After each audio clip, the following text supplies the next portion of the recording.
Што вядома пра смерць памочніка Лукашэнкі? У які скандал трапіла Наталья Эйсмонт і чаму затрымалі вядомага беларускага медыка? Вітаем, сябры, гэта наша Ніва, і зараз мы ўсё вам раскажам.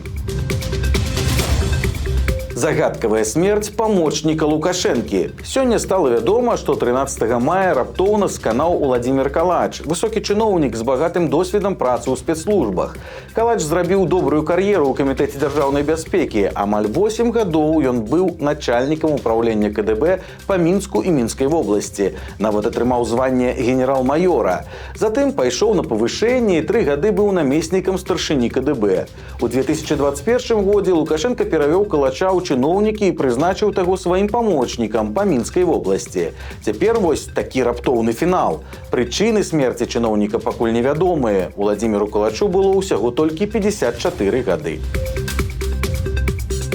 Сумная навіна. У Расіі сілавікі затрымалі вядомага беларускага доктара Уладзіміра Мартава.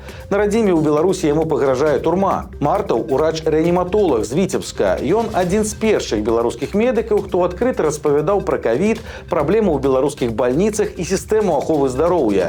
У сакавіку 2021 года ў інтэрв'ю Тутбай Мартаў расказваў пра аварыю на кіслароднай станцыі Віцебскай бальніцы, з-за якой памерлі некалькі цяжкіх пацыентаў. Пасля гэтага бальніцу пачалі правяраць камісіі, да справы прыцягвалі следчы камітэт.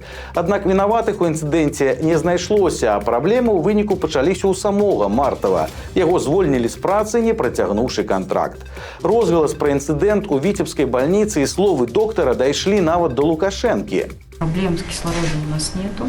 Понятно. А что там в интернете какой-то врач заявлял о том, что...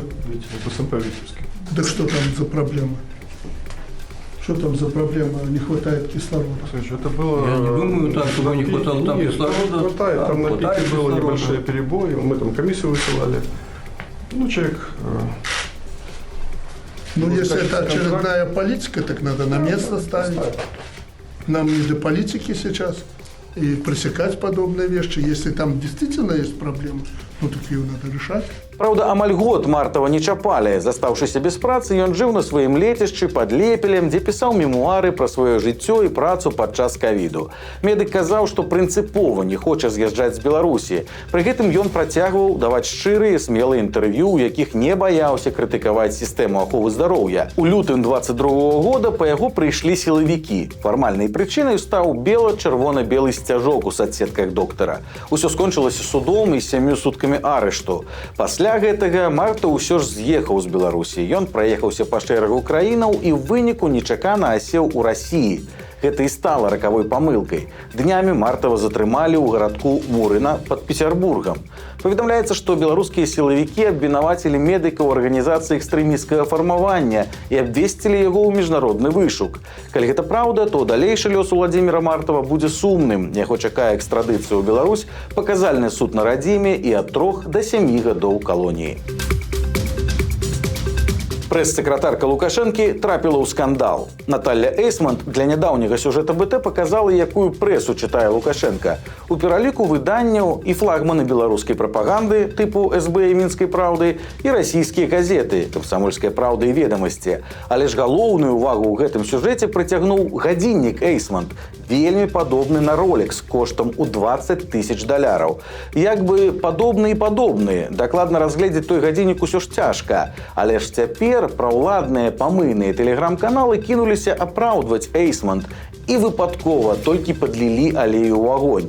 Прапаганда паспрабавала аспрэчыць адразу ўсе публікацыі пра заможнае жыццё Наталі Эйсмонт і яе мужа. У тым ліку той факт, што ў сям'і ёсць 2 кватэры. Але замест гэтага лукашэнкаўцы выпадкова прызналіся, што ў Эйсмонтаў ёсць яшчэ і 3е жыллё. Яшчэ ў маі 2018 года Наталья Эйсмонт набыла кватэру ў жыллёвым комплексе «Олімпік Парк» у Мінску, у доме номер 32 на вуліцы Ратумскай. Гэта дакладная інфармацыя, якую ніхто не аспрэчвае. Пытанне ўзнікла да іншай кватэры Эйсмонтаў, якая знаходзіцца на вуліцы Каменагорскай, 16. Яе плошча больш за 118 метраў. Журналісты «Зеркала» з дапамогай каманды «Белпол» высветлілі, што Наталья Эйсмонт набыла гэтую кватэру ў 2019 годзе. Аднак пра лукашэнкаўскія каналы сцвярджаюць, што гэтае жыллё службовае і ў якасці доказу апублікавалі дамову аб перадачы Івану Эйсмонту службовай кватэры. Вось толькі ў акце пазначана, што плошча гэтай службовай нерухомасці 40 метраў. Адрас кватэры невядомы, але атрымліваецца, што гаворка ідзе яшчэ пра адну кватэру Эйсмантаў, трэцюю па ліку. Вось такі сюрпрыз і нечаканы падарунак незалежным расследавальнікам. Што ж да таго гадзінніка, то прапаганда цяпер сцвярджае, што прэс-сакратарка Лукашэнкі носіць кітайскую падробку пад Rolex за 300 рублёў. Праўда, гадзіннік Эйсмант не паказваюць. У якасці доказаў толькі скрыншот з нейкага незразумелага сайта. Беларускага мільянера нечакана выпусцілі з турмы. Гаворка пра бізнесмена Васіля Варфаламеева, саўладальніка Гіпа, Белмаркета, Эліс і іншых кампаній. Варфаламеев у розныя гады ўваходзіў у топ-20 самых уплывовых беларускіх бізнесменаў. Гэта сапраўды багаты чалавек, які зрабіў капітал на гандлі нафтапрадуктамі, а потым пачаў укладвацца ў рытэйл і вытворчасць. Самы знакаміты, але наўрад ці самы прыбытковы бізнес Варфаламеева – сетка крамаў Гіпа. Таксама ён фінансаваў амбіцыйны праект па аднаўленні рачнога судаходства паміж Беларусі і Украінай. Планавалася, што Дняпро паглыбяць, у ніжніх жарах узнікне порт з пракладзенай да яго чыгункай, адкуль тавары будуць плыць да ўкраінскіх партоў, а адтуль у Чорнае мора. Але ж развязаная Пуціным і Лукашэнкам вайна пахавала гэты праект.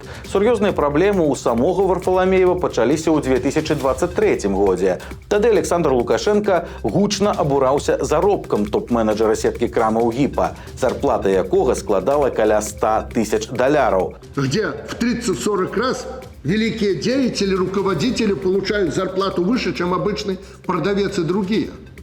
А потом бегают по сетям и кричат: ах, президент задавил, бунт поднимают. Хотят этих бедолаг приподнять и опять устроить какую-то бучу. Но опыт у меня есть, как с этой бучей разбираться.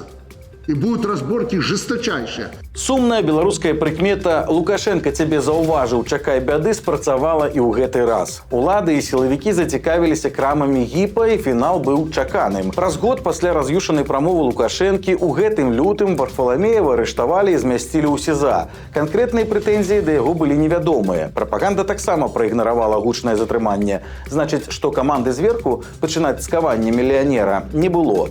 У выніку, правёўшы 3 месяцы за кратамі, Варфаламеев выйшаў на волю. Пра падрабязнасці і ўмовы яго вызвалення інфармацыі пакуль няма, але ў шматлікіх падобных гісторыях схема звычайна стандартная. Выхад з турмы каштуе вялікіх грошай, якія бізнесмен вымушана сплачвае дзяржаве. Ці плаціў Варфаламеев і калі плаціў, то колькі, мы пакуль дакладна не ведаем, але паспрабуем высветліць і пасля абавязкова вам раскажам. Так што падпісвайцеся на канал, каб нічога не прапусціць. Лукашенко звольніў кіраўніка Генштаба. 54-гадовы генерал-майор Віктор Гулевіч адпраўлены ў адстаўку з пасады начальніка генеральнага штаба. Афіцыйна гэта тлумачыцца ўзростам Гулевіча. Ён займаў гэтую пасаду трохі больш за 3 гады. У сакавіку 2021 года ён быў прызначаны, у маі 24-га звольнены. За гэты час пачалася вайна, і Гулевіч, як высокапастаўлены вайсковец з краіны-суагрэсара, трапіў пад санкцыі кучы краінаў ад Еўросаюза і ЗША да Японіі, Новай Зеландыі. Праўда, паводле інфармацыі нашых крыніц, у 2022 годзе Гулевіч быў сярод тых чыноўнікаў і вайскоўцаў, якія не хацелі ўступлення Беларусі ў вайну ва Ўкраіне на баку Расіі. Цяпер паглядзім, што далей чакае адстаўнога генерал-майора. Ціхая пенсія альбо ў якасці падзякі ад Лукашэнкі за верную службу нейкая чыноўніцкая сінекура.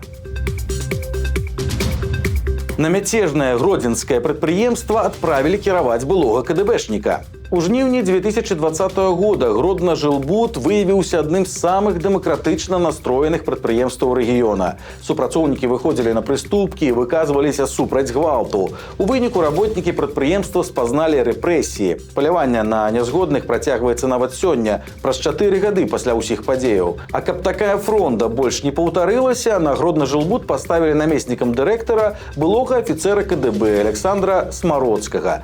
Ён доўгі час кіраваў Шчучынскім гродзенскім аддзяленнем управлення КДБ па Гродзеншчыне. Пасля трохі пабыў адвакатам, а цяпер яго зрабілі намеснікам гендырэктара па бяспецы, рэжыму і кадрах Гродна-Жылбуда. Практыка, на жаль, не новая. Падобныя намеснікі сёння ёсць амаль ва ўсіх дзяржаўных прадпрыемствах, ад бальніц і заводаў да Беларусьфільма. Задачы такіх намеснікаў простыя – вынішчэнне любога іншадумства сярод работнікаў. Трагедыя ў Мсціслаўле. Дзяўчынка-падлетак прыехала на гадавіну смерці сваёй маці і загінула сама. Вядома, што дзяўчыну звалі Мілана, ёй было ўсяго 14 гадоў. Яна прыехала ў Мсціслаў разам з цёткай. Нагода для візіту была невясёлай. Год таму памерла мама Міланы. У жанчыны раптам спынілася сэрца. Пасля дзяўчынка фактычна засталася сіратою пры жывым бацьку. Той даўно развёўся і жыў асобна. У Мсціславе Мілана і яе цётка спыніліся пераночыць у доме сваякоў, але пад раніцу дом загарэўся. Што стала прычынай узгарання, пакуль невядома, але скончылася ўсё дрэнна. На пажары загінулі 4 чалавек, якія спалі ў доме. 3 дарослых і 14-гадовая Мілана.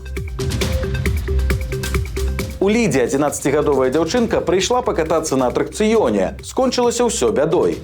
Малая разам з мамай прыйшла ў так званы лунапарк, які прыехаў у горад некалькі тыдняў таму і захацела пакатацца на экстрэмальным атракцыёне «Хаммер».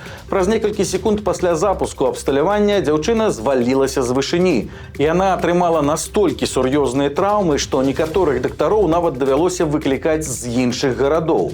З Гродна прыехалі анестэзіёлаг-рэаніматолаг, траўматолаг і афтальмолаг, а з Мінска быў выкліканы сківічна-тварны хірург. Прычым, каб хутка яго прывезці, ў паветра падымалі санітарную авіяцыю. Цяпер пацярпелая дзяўчынка застаецца ў рэанімацыі мясцовай бальніцы. Яе стан ацэньваецца як стабільна цяжкі. Па факце здарэння следчыя завялі крымінальную справу. Кіраўнікам ці работнікам таго лунапарка цяпер пагражае да 7 гадоў калоніі. Экспартуй, не экспартуй, у выніку атрымаеш праблемы. Продажы грузавікоў і аўтобусаў МАЗа ў Расію істотна знізіліся. Сумную статыстыку за красавік заўважылі журналісты партала «Рэформ». Продажы аўтобусаў упалі на 11,5%. Продажы грузавікоў амаль на 10%. Агулам жа за першыя 4 месяцы гэтага года продажы беларускіх аўтобусаў у Расіі упалі аж на 25%. Гэта шмат, асабліва ўлічваючы, што расійскі рынак расце, аўтобусаў там патрабуецца ўсё больш. Але прычыны такога падзення, магчыма, усім вядомыя, бо апошнія гады ўжо сталі шараговымі навіны, што чарговы беларускі аўтобус загарэўся ў Расіі. Чаму ж суседзі сталі набываць усё менш беларускіх грузавікоў, тут адказу няма. Але ж падобна, у Лукашэнкі цяпер з'явілася чарговая нагода для паказальнага разносу чыноўнікаў.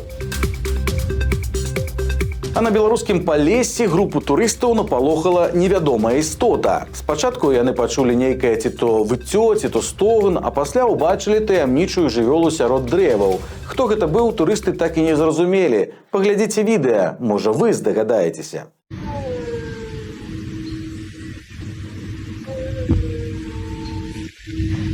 Вот и что это? И мы с ребятами, нам туда идти? Может, не идти? Наверное, он прям приближается. Это дичь. Вот вам и сплав на Полесье.